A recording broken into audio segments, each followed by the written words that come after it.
il n'y a pas que les maux des femmes, il y a aussi les bonheurs dans la vie d'une femme. Donc c'est quelque chose pour les mamans. Et en fait, c'est un doudou, enfin c'est pour le bébé, hein, et qui est avec des plantes comme ça à l'intérieur. Ah, il respire ça?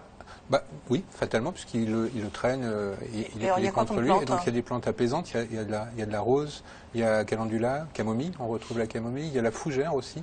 C'était un peu une tradition. C'est pas mal ça. Pour les jeunes mamans, c'est pour que les jeunes mamans dorment, en fait. Parce que comme ça, le bébé va dormir et les jeunes mamans vont dormir aussi. C'est pas mal. Voilà, donc fait maison, tout à fait artisanal. Hein. Et puis donc on vous mettra les références de tout ça sur le site de docteur. Il y aura les références, oui.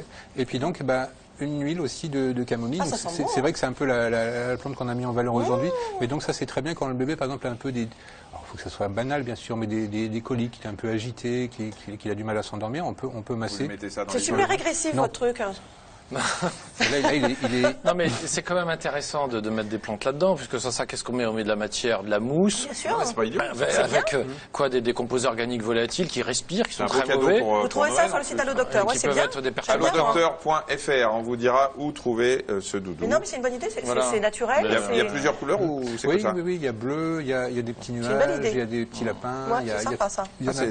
C'est très bonne idée. Il y a aussi des coussins. Pour respirer de temps en temps pour la poussière, mais sinon... Mais ça, on peut enlever la housse et on peut nettoyer.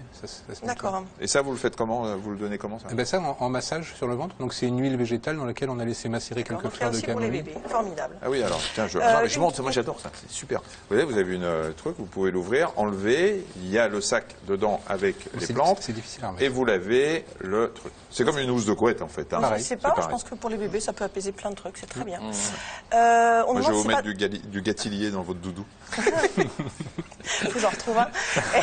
Est-ce qu'il n'est pas dangereux de faire de l'automédication, même avec les plantes, nous demande-t-on? Écoutez, il y a des plantes qu'on peut utiliser pour tout un tas de petits maux, ce qu'on appelle les troubles fonctionnels.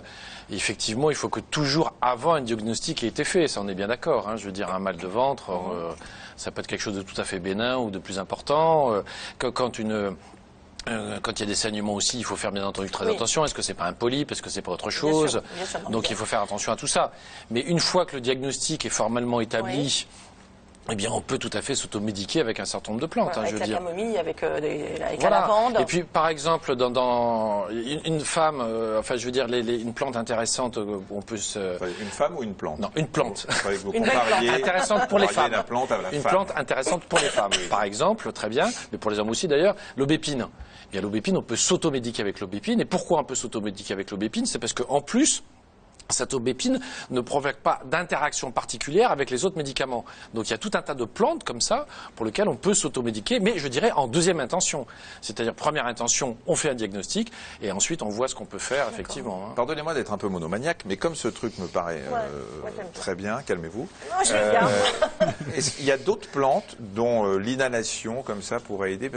Une idée toute bête, mais si on mettait des oreillers par exemple la nuit avec des plantes qui pourraient apaiser parce qu'elles passent dans la respiration, ensuite dans le sang.